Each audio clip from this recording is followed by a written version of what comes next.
This is the best underdog for UFC 317, Topuria versus Charles Oliveira. Before we get into it, we have been slacking a little bit with the underdogs of the week. Last card's underdog of the week for premium members was Bahamundes. Bahamundes did not get it done. It lost against Fiziev. I thought it was going to be a little closer than what it was. But this is UFC 317. We're not going to do an edit for this card. It's going to be a little quick upload. Let me know if you guys like the edits as well, so we can keep on doing it. But for this week's best underdog of the week for UFC 317 will be Brandon Royval. He's been flipping from plus money to not plus money to an even bet. We snagged him up at plus money. He might be plus money now again. It's kind of been bouncing around from that minus 102 plus 100 range. And I'm going Brandon Royval. I feel like he's getting disrespected with these odds.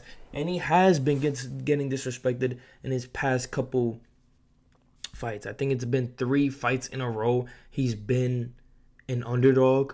He was an underdog for the Moreno fight. I think the Kai France. I think there was a Kai France fight. And he was an underdog for the Tetsuro Taira fight. Tetsuro Taira was undefeated, tough prospect, insane grappling, finishing a whole bunch of people, submitting them. I thought Tetsuro Taira was going to win. I was like, man, Brandon Royval, whatever. After that win, I was like, all right.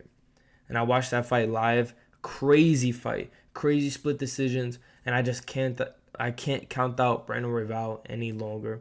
And I feel like this Joshua Van fight is going to be close, maybe. I feel like the odds make it seem like what it's not going to be like, if that makes sense. Joshua Van has been looking amazing against the bottom of the competition. I don't really think has he even faced anyone top 10? Like, Brandon Royval was supposed to fight Manel Cap.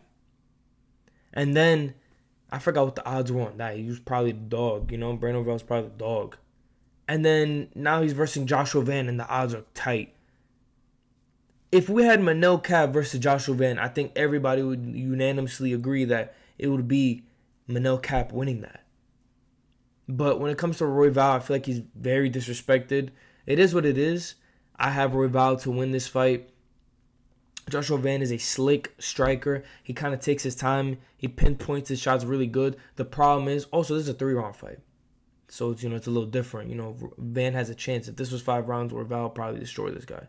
But Royval is just so unpredictable. That's why it's kind of hard to pick him as a dog. I get it. But he mixes it up. And I feel like he's going to... Van likes to get in this flow state. If you let him get in this flow state, he's going to keep on flowing. You're gonna fight at his pace. Royval makes people fight at his pace.